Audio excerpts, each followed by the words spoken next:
I haven't lost a recording since prior to 2009. Hi, I'm Hank from Free Podcast Tools, and I'm here to discuss having backup recordings. Now, many of you know I use the Mixcast 4 currently. Prior to that, I used the Rodecaster Pro. Prior to that, Zoom H6. Prior to that, the Tascam Model 12. And prior to that, I had a bunch of rack-mounted gear. So pretty much you can see that I like hardware with onboard recording capability. But before I got these audio interfaces that have the ability to record on board, I purchased this. This is an Edirol R-09. It's discontinued at this time. I bought it back in 2009. But you can suffer power outages. You can have all kinds of things that go wrong. So what do? Well, it's all about redundancy. So if you can afford to have a battery backup, that is very helpful if you get a brownout or a true blackout or just a power surge or something along those lines, and then you don't lose all your recordings. Prior to 2009, I used to always record into software. Back in those days, I used a program called WavePad, and in Flint, Michigan, we would have brownouts all the time, and that's where some of the electricity works in the house or apartment, and then in other parts of it, it's not working. So I would lose recordings and get frustrated and all that stuff. So I built a level of redundancy.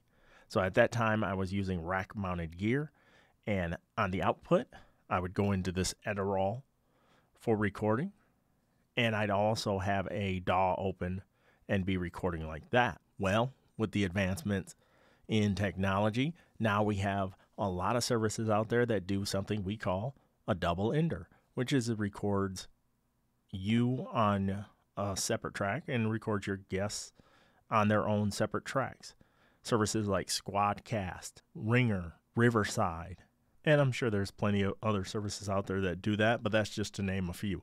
So now what I do, before I started live streaming, I had a Squadcast monthly membership, and I would record to my Rodecaster Pro when I had that at the time, and then record Squadcast, and then monitor out going into my Edirol as a way to have a third backup. So currently what I do is I have my Mixcast 4 going, recording on board. I record into the Edirol as a backup, and then I also record via StreamYard because I am live streaming out to Facebook, YouTube, so on and so forth. So I use that redundancy to make sure I do not lose a recording. Now, I have forgotten to hit record. This happened about 2 weeks ago. I forgot to hit record on the Mixcast 4, record on the Edirol, but StreamYard had my back.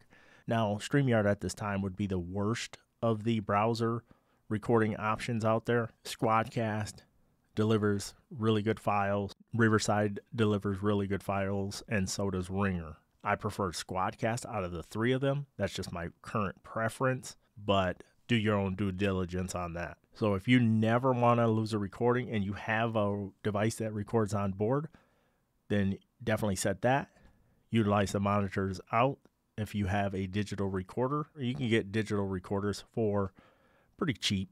I know Zoom makes a lot of digital recorders, and some are like under $100. And then even though they're paid services, the browser-based recorders work as well. Or you can open up a DAW if you have confidence that your computer is not going to lose power or your hardware devices are not going to lose power. So I know a lot of people don't want to spend that kind of money and go through that many hoops, but I'm giving you some ideas out there. So maybe if you can at least have 2 recordings going, that you have yourself covered and you don't have to do a redo. Yes, the software and hardware solutions cost money, but what's your time worth to you? I hope you got some ideas from this video. And if you did, please like this video, share it, and subscribe to the channel, because there's going to be a whole lot more coming very soon, including, can this cheap audio interface provide enough clean gain to use the Shure MV7X? find out in an upcoming video.